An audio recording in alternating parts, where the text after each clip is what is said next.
Wait, the NBA doesn't allow players to wear their jerseys?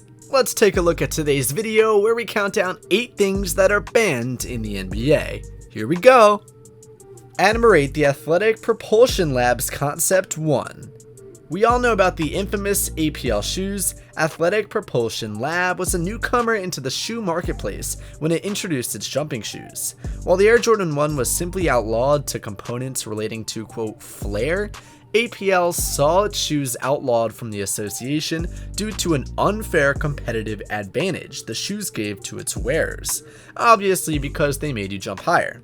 According to the official press release, quote, for the first time in its 64-year history, the NBA has banned a new line of shoes based on the league's rule against a, quote, unfair competitive advantage that increased a player's vertical leap. The league's ban on Athletic Propulsion Labs Concept 1 confirms the company's claims that the shoe, with its load and launch technology, performs as advertised, and no professional player will be allowed to wear this product in games for the 2010 season and beyond. This action comes on the 25th anniversary of the NBA's ban on Nike's Air Jordan shoes, albeit for reasons of their colorful appearance rather than any performance advantage. APL was notified by a senior NBA official who stated that league rules regulate the footwear that players may wear during an NBA game, and under league rules, players may not wear any shoe during a game that creates an undue competitive advantage. For example, to increase a player's vertical leap. In light of the rule, players will not be permitted to wear the APL shoes during NBA games. Wow. I don't know about the Air Jordan, but this was a fair ban in my opinion, since many people have actually tried the shoes and it has been confirmed that they actually allow you to jump higher. However, this whole situation proved profitable for the APL obviously. When marketing a shoe that promises to give a wearer greater bounce, there is no greater cosign than the NBA as to the effectiveness of their technology. Founder Ryan Goldston said, "That was, for our brand, the best thing that ever happened." At number 7, upside down headbands? Moving on, yes, wearing upside down headbands is actually banned in the NBA.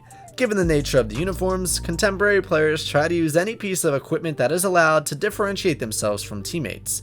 In 2010, then Boston Celtics guard Rajon Rondo began sporting his headband with the NBA logo turned upside down. When the NBA said he had to turn it the right side up or face punishment, Rondo ditched the sweatband altogether. While the NFL often gets called the no fun league, many thought that due to this ban on how he chose to wear a sanctioned piece of equipment was actually pretty ridiculous, although the poor NBA was just worried that their logo might just get ruined by. Sad. At number 6, LeBron's mask. We all know about this and we all hated it when it happened. During a game against the Oklahoma City Thunder in 2014, LeBron James suffered a broken nose when he was struck in the face by Serge Ibaka while going up for a dunk. While the injury had kept him sidelined against the Bulls, James was a go against the Knicks. Before lacing him up, James joked, quote, "I've been talking to Marvel Comics for the last couple of days and DC Comics to try to come up with one of the greatest masks ever made, so we'll see what happens." While Rip Hamilton was famous for opting for a hard plastic cover coated in a clear cover mask, James went for a darker, more textured version than the league was used to. Scoring a game-high 31 points on 13 for 19 shooting, grabbing 4 rebounds, and dishing out 4 assists in 37 minutes, many joked that perhaps LeBron's mask was like Superman's cape. While Kobe Bryant went for a similar dark cover when he had his own broken nose in 2012, the league was quick to step in when it came to LeBron. NBA spokesman Tim Frank said, quote, "It is our understanding LeBron used the black mask because a clear one he was comfortable with wasn't ready." LeBron James went back to the clear mask for the next game because the NBA strictly told him that the black one is banned. Perhaps they don't want another game without LeBron's charming looks. At number 5, logos and haircuts? So yeah, I know this is a weird one, and I know Drake wouldn't like this one either, but back in 2013, the then New York Knicks point guard Iman Shumpert saw his support of Adidas in the form of an addition to his now signature box haircut, which got him in trouble with the league office. According to league rules, Item 5 of Section H of the NBA Rulebook's extended comments section says, quote, "The only article bearing a commercial logo which can be worn by players is their shoes, and hence the player had to change his haircut." At number 4, do-rags. The year 2005 proved to be the turning point for individuality both on and off the court for NBA players when Commissioner David Stern enacted a mandatory dress code for all players, making it the first major professional sports league to implement such a rule. With hip-hop culture a major guiding force for the way players dressed at that time, one of the key fights of the whole situation revolved around the wearing of do-rags. Now, one of the biggest supporters of the do-rag trend, however, was Allen Iverson. He told the Philadelphia Daily News that, quote, "Just because you put a guy in a tuxedo, it doesn't mean he's a good guy." Fair point. At number 3, the Timberland style boots. Timbs and any other pieces of footwear with similar aesthetics were also victims of David Stern's dress code policy. He said at the time that, quote, "There are different uniforms for different occasions. There's the uniform you wear on the court, there's the uniform you wear when you're on business, there's the uniform you might wear during a casual downtime with your friends, and there's the uniform you might wear when you go back home. We're just changing the definition of the uniform that you wear when you're on NBA business." I mean, okay bro, let's just say this one was acceptable considering who would want to play basketball wearing Timberland boots. At number 2, throwback jerseys? It seems almost laughable that in a league where rules mandate that players wear jerseys during games, they're also forbidden from wearing them off the court.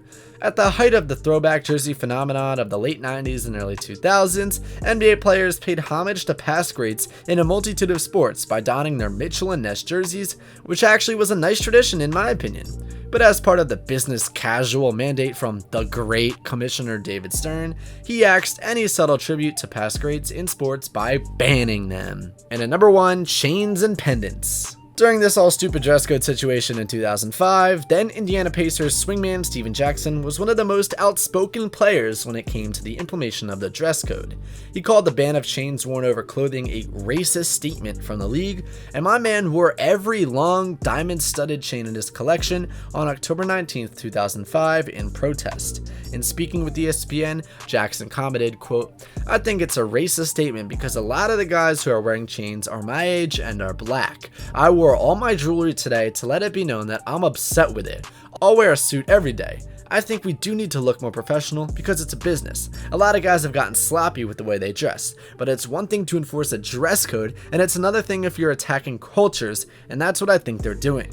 Even the usually reserved Tim Duncan couldn't bite his tongue when it came to the league's control over a player's choice in jewelry. Duncan told the San Antonio Express News, quote, "I understand what they're trying to do with forbidding hats and do-rags and retro jerseys and stuff, that's fine, but I don't understand why they would take it to this level. I think it's really stupid. I don't like the direction they're going, but who am I?" In my opinion, this ban was pretty unnecessary. Well, that's it for today, guys. Let us know which was the most unnecessary ban in the comments section down below. Thank you for watching to the end of this video of Triple Double Nation, and as always, don't forget to like and subscribe. I'll see you guys next time.